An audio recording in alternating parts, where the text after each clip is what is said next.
नमस्कार शिक्षक मित्रांनो, केंद्र प्रमुख 2025 निकाल लागला. एक मुख्य अतिशय महत्वाचा प्रश्न विचारला जातोय शिक्षकांकडनं. तो हा की सर ठीक आहे, टीईटी पात्रता लागणार आहे, पण पेपर 1 लागणार की पेपर 2 लागणार, या संदर्भात नेमका काय अर्थ लावायचा. तो यासाठी मी तुम्हाला 6 वेगवेगळे प्रकारचे प्रमुख प्रूफ देतोय. सो सगळे प्रूफ तुम्ही बघा. तुम्ही पण मला कमेंटमध्ये सांगा की कोणता पेपर लागणार आहे, टीईटी पेपर 1 की 2.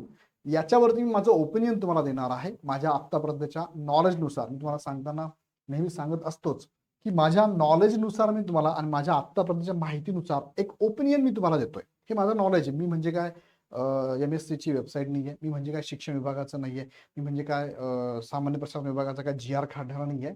सो याचा अर्थ मी माझ्या पद्धतीने माझ्या माहितीनुसार जो लावलाय तो लावलाय. याचा अर्थ मला असं म्हणायचं नाही की पेपर 1च्या शिक्षकांना किंवा पेपर 2च्या शिक्षकांना नाराज करायचंय, त्यांच्या बाजूने बोलायचं, असं माझं म्हणणंच नाहीये.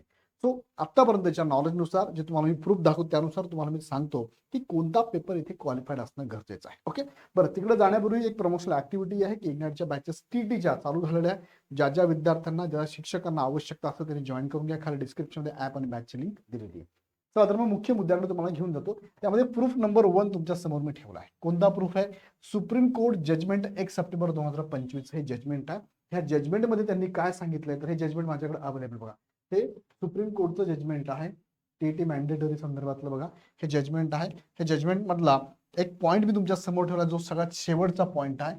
तो 218 नंबरचा पॉईंट असावा, तो तुमच्या समोर ठेवलाय. तो तुम्ही वाचू शकता व्यवस्थित. 218 नंबरचा हा पॉईंट तुमच्या समोर आहे. 17 आणि हा 218 नंबरचा हा पॉईंट तुमच्या समोर ठेवला. यात त्यांनी म्हटलेलं काय, त्यांनी असं म्हटलेलं आहे का की तुम्हाला पेपर 1 कोणाला, पेपर 2 कोणाला, गव्हर्नमेंटनी GR काढलेला आहे. पवित्र पोर्टलनी काही माहिती पत्रक काढले, त्यात त्यांनी सांगितलंय. पण जजमेंटमध्ये एवढंच सांगितलंय की शिक्षक या पदावर राहण्यासाठी आणि पदोन्नती घेण्यासाठी टीईटी क्वालिफाईड असणं गरजेचं आहे. हा निकाल सुप्रीम कोर्टाने दिलं होतं. त्यांनी सुप्रीम कोर्टाने असं काही म्हटलं नाहीये याच्यामध्ये की 1 ते 5 ला पेपर 1, 6 ते 8 ला पेपर 2, पदोन्नतीसाठी पेपर 1 कोणाला, पेपर 2 कोणाला, केंद्र प्रमुखला पेपर 1 लागतो का पेपर 2, असं काही म्हटलं नाही. मात्र टीईटी कंपल्सरी त्यांनी आज सांगितलेलं आहे. मग आता सरकारने शिक्षण विभागाने ठरवायचं की कोणाला कोणता पेपर आहे. मग आता इथे जर बघितलं आरटीच्या निकषानुसार पण बघितलं तर प्रूफ नंबर 2 तुमच्या समोर आहे, ज्यामध्ये बघा तुम्हाला दाखवतोय मी GR 29 ऑगस्ट 2025 चा GR आहे. आणि हा GR बरंच काही सांगून जातो.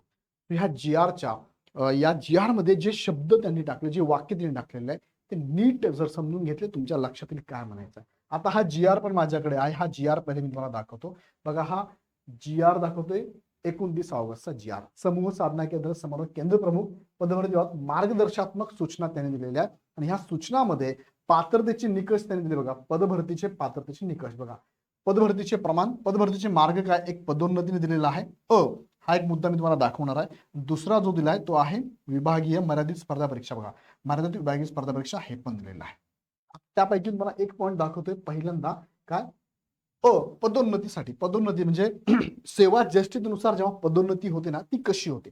आता हा मुद्दा नीट समजून घ्या, मला काय म्हणायचंय आणि याबद्दल तुम्हाला काय वाटतं मला कमेंटमध्ये सांगा. बघा, पहिला मुद्दा काय, पदोन्नती म्हणजे काय, सेवा ज्येष्ठतेनुसार होणार आहे. सेवा ज्येष्ठता, बरोबर आहे. आता सेवा ज्येष्ठता 50% जागा सेवा ज्येष्ठतेने भरल्या जातात म्हणजेच पदोन्नतीने, आणि 50% जागा कोणत्या आहेत, ह्या आहेत मर्यादित विभागीय स्पर्धा परीक्षा, जे की तुम्ही दिलेली आहे. मग त्याच्यापूर्वी पदोन्नती समजून घेऊया. पदोन्नती कशी होते त्यासाठी त्यांनी सांगितलंय की केंद्र प्रमुख या पदावर पदोन्नतीसाठी जिल्हा परिषदेतील प्राथमिक शाळेतील मुख्याध्यापक नंबर 1 आणि दुसरं काय, प्रशिक्षित पदवीधर शिक्षक नंबर 2 म्हणजे काय, ट्रेनी ग्रॅज्युएट टीचर ज्यांचं ग्रॅज्युएशन झालेलं आहे, असे 2 उमेदवार इथे हे 2 निम्नस्त संवर्ग निश्चित करण्यात आलेले आहेत, ज्याच्यामधून केंद्र प्रमुख होणार आहे. म्हणजे केंद्र प्रमुख व्हायचं जर असेल, केंद्र प्रमुख व्हायचं असेल, कोणते 2 आहे, एक आहे मुख्याध्यापक, हे पदावरनं केंद्र प्रमुख होता येतं. दुसरं म्हणजे पदवीधर शिक्षक, प्रशिक्षित शिक्षक जर असेल तर तो केंद्र प्रमुख होऊ शकतो. ओके, आता याच्यामध्ये नीट लक्षात घ्या. मग जर एखाद्या पदवीधर प्रशिक्षित शिक्षकाला केंद्र प्रमुख व्हायचं असेल तर साहजिक आहे त्याला टीईटी पेपर 2 असावं लागतं. बरोबर आहे, पेपर 2 लागेल ना. कारण हा 6वी ते 8वी ला आहे ना. आणि तुम्हाला माहिती आहे इथून मागे सुद्धा 6वी ते 8वीच्या गटातूनच शिक्षक हे केंद्र प्रमुख होत होते. तर 6वी ते 8 ला असेल तर याला पेपर 2 क्वालिफाईड होणं गरजेचं आहे. आता मला सांगा तुमची माहिती किती मला माहित नाही, माझी माहिती जास्त असेल असं मला म्हणायचं नाहीये. मुख्याध्यापक ह्या पदावर कोण जातं? एखादी शाळा जर असेल, ह्या शाळेमध्ये जेवढे शिक्षक आहे सपोज 1 ते 5 ची शाळा 1 ते 5 ची शाळा आहे, जेवढे शिक्षक आहे त्या शिक्षकामधनं सेवा ज्येष्ठतेनुसार एक कोण होणार आहे? मुख्याध्यापक होणार आहे. कोण होणार आहे? मुख्याध्यापक होणार आहे. मग मला सांगा इथे मुख्याध्यापक वर जाण्यासाठी याला TET-1 क्वालिफाईड असावं लागतं, बरोबर? TET-1. मग इथून जर लक्षात घेतलं तर हा जो पदोन्नतीने केंद्र प्रमुख होणार आहे तो TET पेपर 1 आहे, हा पदोन्नती होणार आहे हा TET-2 आहे. असं या शब्दाचा या वाक्याचा अर्थ निघतो. म्हणजे इथून जर लक्षात घेतलं तर एक शिक्षक आहे TET-1, जो कोणी असेल शिक्षक मुख्याध्यापक पदावरचा तो TET-1 असून सुद्धा केंद्र प्रमुख पदोन्नतीने होणार आहे, आणि TET-2 क्वालिफाय असून सुद्धा पदोन्नतीने केंद्र प्रमुख होणार आहे. समजतं मी काय बोलतोय? माझे शब्द एकदम सिंपल आहे. मला मला याच्यातून जो अर्थ निघाला, जे मला जाणवलं ते तुम्हाला मी सांगतो. याच्यापेक्षा वेगळा असेल तर मला नक्की लक्षात आणून द्या बरं का. मी असं म्हणत नाही की मी म्हणतो तेच खरं आहे, मी म्हणतो तेच शिक्षण विभाग असं म्हणत नाही. लक्षात घ्या, मला तुम्हाला फक्त मुद्दे लक्षात आणून द्यायचे. हे लक्षात आलं तुम्हाला? इथे पेपर 1 पेपर 2 दोघे जात आहे केंद्र प्रमुखला पदोन्नतीने. आता तुम्ही जी एक्झाम दिली ती कोणती एक्झाम आहे? ती GR मधलीची, GR मध्ये उल्लेख केलेला ती एक्झाम आहे मर्यादित विभागीय स्पर्धा परीक्षा. ओके, आता हा अर्थ नीट लक्षात घ्या बरं. म्हणजे जसं की एखादा कॉन्स्टेबल आहे, त्या कॉन्स्टेबलला हेड कॉन्स्टेबल किंवा PSIच्या पदावर जर जायचं असेल तर कदाचित असं म्हणूया, उदाहरण घेऊया की 10 वर्षाने तो PSI होणार आहे सेवा ज्येष्ठतेनुसार. पण त्याला जर 10 वर्ष थांबायचं नाही, मला 6 वर्षात PSI व्हायचं, काय करू? मग मर्यादित विभागीय स्पर्धा परीक्षा दे ना. मग मर्यादित विभागीय स्पर्धा जर द्यायची असेल तर त्याला काही नियम आहे, त्या नियमात तू जर बसत असेल तर लवकर तू PSI होऊ शकतो. इथे पदोन्नतीने तुम्ही केंद्र प्रमुख होणार आहे, मग त्याला काय वेळ लागेल? 10 वर्ष काय जे असेल ते निकषानुसार थांबा. पण इथे तुम्हाला लवकर जर केंद्र प्रमुख व्हायचं असेल तर मग हा निकष आहे. कोणता निकष आहे? त्यांनी सांगितलं बघा. काय सांगितलं त्यांनी? समूह साधना म्हणजे केंद्र प्रमुख या पदावर मर्यादित विभागीय स्पर्धा परीक्षेद्वारे नियुक्तीसाठी प्रशिक्षित पदवर शिक्षक काय म्हणलेला, जो की कोणता आहे हा? TET-2 वाला आहे. DED BED असेल प्लस पदवी असेल तो प्रशिक्षित पदवर शिक्षक प्राथमिक, व प्रशिक्षित शिक्षक प्राथमिक हा कोणता आहे? ज्याचं DED प्लस 12वी झालंय आणि नंतर त्यांनी काय केलंय? पदवी केलेली असावी GR नुसार. ओके, या संवर्गातील उमेदवार पात्र आहे, बरोबर आहे. पण हा जो दुसरा त्यांनी GR नुसार सांगितलंय ना, हा दुसरा कोण असावा? हा पहिला तुम्हाला मी आत्ताच सांगितला, जो की कोण 6वी ते 8वी साठी असेल, जो की पदवीधर शिक्षक असेल, ज्याचं की TET-2 क्वालिफाईड असणार आहे. हा तर आहेच ऑलरेडी. मग हा प्रशिक्षित शिक्षक जो आहे ना, जो इथे ज्यांनी एक्झाम दिली त्यांच्यासाठी काय सांगितलं? तथापि प्रशिक्षित शिक्षक प्राथमिक जो की 1 ते 5 ला आहे, ज्याचं की DED प्लस 12वी आहे, त्याच्याबद्दल सांगितलंय. जो की त्यानंतर पदवी पण त्यांनी नंतर केलेली, हा फॉर्म भरण्याच्या अगोदर त्याची पदवी झालेली आहे, असा शिक्षक. या संवर्गातील उमेदवारांनी प्रशिक्षित पदवीधर शिक्षक प्राथमिक या पदांवरील नियुक्तीसाठी आवश्यक अर्हता धारण केली असली पाहिजे. आता मला सांगा, एखादा शिक्षक 1 ते 5 ला, एखादा शिक्षक हा 1 ते 5 ला शिक्षक आहे, त्याच्याकडे काय आहे? DED आहे, त्याच्याकडे काय आहे? 12वी आहे, बरोबर आहे. याला म्हणून आपण कोणता शिक्षक? हा प्रशिक्षित शिक्षक आहे. मग याला जर पदवीधर प्रशिक्षित शिक्षक ह्या पदावर जायचं असेल तर या संदर्भातली जी अर्हता आहे ती याच्याकडे असावी, असं ह्या वाक्याचा अर्थ आहे. पण मला सांगा, या शिक्षकाला ह्या पदावर जायचं असेल तर त्याच्याकडे त्याची पात्रता जी ती कोणती असावी लागते? त्या पात्रतेच्या निकषामध्ये पहिला निकष आहे तो पदवी त्याच्याकडे असावी, ज्याच्याकडे नव्हती पदवी. ओके, दुसरा निकष आहे पात्र असावं, त्यासाठी त्याला TET-2 पण पात्र असणं गरजेचं आहे. पात्रतेचे निकष आहेत ना ते, आता TET-2 लागेल ना बाबा या ठिकाणी झालं तर, म्हणजे हे पण लागेल, बरोबर की नाही? तो DED असेल किंवा BED असेल, ठीक आहे, DED वर पण चालतो पेपर 2 ला, DED वर पण तू 6 ते 8 ला होऊ शकतो. ह्या वाक्याचा अर्थ मला वाटला तो मी तुम्हाला सांगितला. समजतं मी काय बोललोय? आता याच्यात तुम्हाला जरी ह्या वाक्याचा अर्थ वेगळा निघत असेल, तुमच्या नुसार जर वाटत असेल तर मला कमेंटमध्ये कळवा. पण याचा अर्थ असा होतो की असा शिक्षक जो की प्रशिक्षित शिक्षक होता, तो शिक्षक प्रशिक्षित पदवीधर शिक्षक ह्या पदावर जाण्यासाठी जी अर्हता लागते ती आवश्यक अर्हता त्याच्याकडे असणं गरजेचं आहे, आणि त्या अर्हतेमध्ये पेपर 2 पण येतो. समजतं मी काय बोलतोय? त्यांच्या GRचा उल्लेख तुमच्या समोर ठेवलाय, GR पण दाखवला. तिसरं प्रूफ घेऊया आपण. चौथं प्रूफ म्हणजे ऍड आहे 2025 ची ऍड आहे, आणि त्या ऍड मध्ये त्यांनी आता TET कोणती असावी हे सांगितलेलं नाहीये, पण ऍड मध्ये एवढं मात्र सांगितलंय 4.5 मुद्दा जर आपण बघितला तर त्यामध्ये फक्त TET पात्र असणं गरजेचं आहे.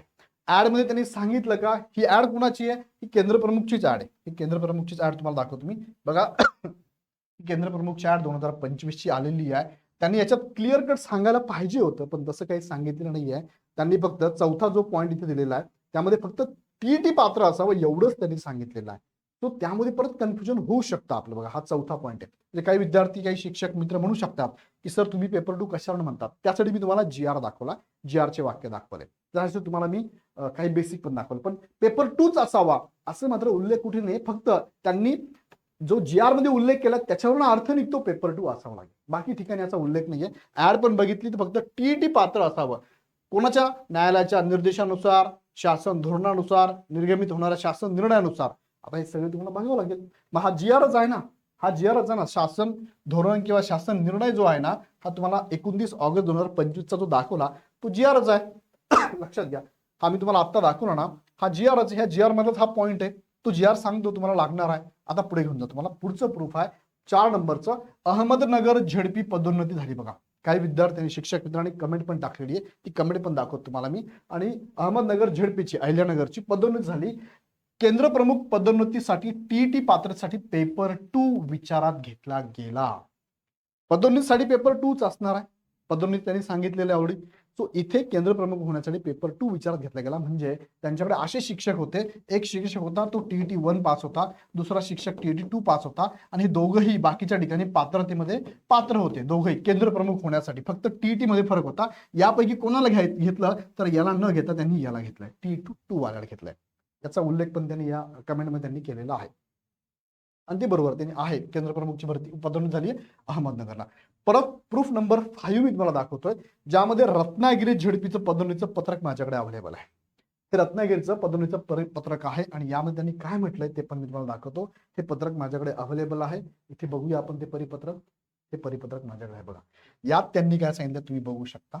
हे रत्नागिरीचं परिपत्रक आहे आणि यामध्ये TET परीक्षा उत्तीर्ण प्रशिक्षित पदवीधर शिक्षकांची माहिती सादर करण्याबाबत प्रशिक्षित पदवीधर शिक्षकांची माहिती त्यांनी घेतलेली आहे. आणि त्यामध्ये उल्लेख केला आहे त्यांनी. बघा, TET परीक्षा उत्तीर्ण त्यांनी काय केलं, फक्त इथे तरी आपले गटाकडील TET परीक्षा उत्तीर्ण असणारा केवळ प्रशिक्षित पदवीधर शिक्षकांची. आता मला सांगा, प्रशिक्षित पदवीधर शिक्षक असेल तर TET कोणती पास असावं लागेल? 2च. तसेच मुख्याध्यापकांची माहिती खालील नमुन्यात केवळ डिओट सुरेखा जे काय असेल ते यानुसार त्यांनी मागितली आहे. आता इथे पण त्यांनी मुख्याध्यापकांची पण TET प्रमाणपत्र जमा करण्याची सांगितलेलं आहे. आता हे मुख्याध्यापक कोणते घेतले असेल माहित नाही, TET 1 वाले की 2 वाले माहित नाही. पण इथे जर बघितलं, प्रशिक्षित शिक्षकांची TET 2च त्यांनी इथे घेतलेली आहे. आणि पदोन्नती करताना सुद्धा त्यांनी TET 2चाच इथे विचार केलेला आहे. आणि लास्ट तुम्हाला दाखवतोय पवित्र पोर्टलची नोटीस आहे. प्रूफ नंबर 6 पवित्र पोर्टलची नोटीस काय सांगते की यामध्ये बघा 6 ते 8 वर्गांसाठी TET 2 लागते. हे त्यांनी सांगितलं. बघा, TET 2 लागते. आता हा संदर्भ जसा त्याला योग्य बसत नाही. फक्त मी तुम्हाला सांगतोय की कोणत्या गटासाठी कोणती पात्रता आहे TET पेपरची. 1 ते 5 साठी TET 1 आहे आणि 6 ते 8 साठी TET 2 आहे. 1 ते 5 ला तुम्हाला 1 किंवा 2 दोघांपैकी एक चालते. मात्र पेपर 6 ते 8 साठी पेपर 2च लागतो. आता हे सगळे संदर्भ काही बेसिक दाखवले, काही डायरेक्ट संदर्भ, काही इनडायरेक्ट संदर्भ होते. हे 6 संदर्भ तुम्हाला मी दाखवले.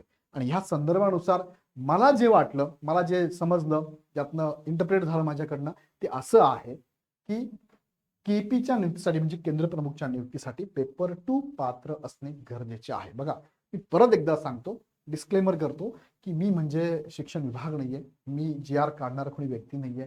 माझ्या आतापर्यंतच्या नॉलेजनुसार मी तुम्हाला सांगतो पेपर 2 असावं. तरी पण यावरती शिक्षण विभागाकडनं काय परिपत्रक येतं, MSCच्या वेबसाईटला काय परिपत्रक येतं, आपण वाट बघूया. सध्या तरी त्याचं इंटरप्रिटेशन असं निघतं. तुम्हाला याच्याबद्दल काय वाटतं मला नक्की कमेंटमध्ये कळवा. याच्यावर तुमच्याकडे अजून काही मुद्दे असेल ते मुद्दे पण माझ्याकडे मांडा. काही तुमच्याकडे प्रूफ असेल ते पण मुद्दे मांडा. कोर्टामध्ये ऑलरेडी याचिका चालू आहे, पडलेल्या आहे, ते पण मला नोंद आहे. फक्त अजून त्याचे आदेश आलेले नाहीये. ते पण बघूया आपण पुढे काय होतं. पण सध्या तरी असा याच्यातनं अर्थ निघतो की पेपर 2 क्वालिफाईड असावा लागेल. विद्यार्थी मित्रांनो, ही माहिती माझ्या नॉलेजच्या आधारे तुमच्यापर्यंत पोहोचवली. याला पॉझिटिव्ह घेऊन मला कोणाला दुखवायचं अजिबात नाहीये. फक्त माहितीच्या आधारे, विथ प्रूफच्या आधारे त्याचं इंटरप्रिटेशन मी तुम्हाला केलेलं आहे. अजून काही तुम्हाला शंका असेल कमेंट बॉक्समध्ये टाका. अजून तुमचं म्हणणं वेगळं असेल कमेंट बॉक्समध्ये नक्की टाका. तुमच्यातले कोणी ज्यांना याच्याबद्दल खूप चांगली माहिती असेल त्यांनी सुद्धा कमेंट बॉक्समध्ये नक्की याला कमेंट टाका. याचा मी नक्कीच विचार करून पुढे याच्यावरती अजून अनालिसिस करून व्हिडिओ नक्की घेईल. अशाच प्रकारचे नवीन व्हिडिओ बघण्यासाठी चॅनल सबस्क्राईब करून बेल आयकॉन क्लिक करा.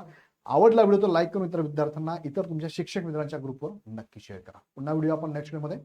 धन्यवाद.